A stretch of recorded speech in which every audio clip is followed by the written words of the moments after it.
Guys this is part 7 of Tirumala. దీని ముందు videos చూడకపోతే కింద ట్యాగ్ చేస్తాను, చూసాయండి. అండ్ ఫైనల్లీ దర్శనం అయిపోయాక మేము కొబ్బరికాయ కొట్టేసుకున్నాము. కొబ్బరికాయ కొట్టిన పక్కనే మనకు షాపింగ్ ఇవి ఉంటాయి అనమాట. అండ్ అక్కడికి వెళ్ళి ఒక చిన్న వెంకటేశ్వర స్వామిది తీసేసుకున్నాము. చాలా క్యూట్ గా అనిపించింది.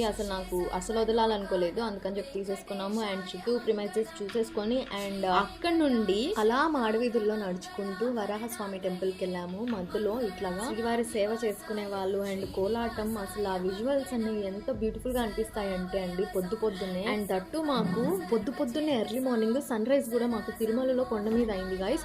అసలు ఎంత బ్యూటిఫుల్ గా అనిపించింది అంటే. అండ్ అక్కడ నుంచి వరాహస్వామి టెంపుల్కి వెళ్ళిన తర్వాత కూడా అసలు ఆ రోజు మేము స్టార్ట్ అయిన టైమో ఏంటో మాకు తెలియదు, కానీ వెళ్ళిన తర్వాత ఎంత బ్యూటిఫుల్ గా దర్శనం అయిందంటే ఎక్కువసేపు చూసాం దేవుణ్ణి దగ్గర నుండి. వరాహస్వామి టెంపుల్ పక్కనే కోనేరు ఉంటుంది అండ్ ఇక్కడ దర్శనం అయిపోయాక అటు వెళ్ళాము. ఇంతే కాదు, నెక్స్ట్ దేవుళ్ళ దర్శనాలు కూడా ఎంత బ్యూటిఫుల్ గా ఎంత అద్భుతంగా అనిపించాయో మాకు నెక్స్ట్ వీడియోలో చెప్తాను.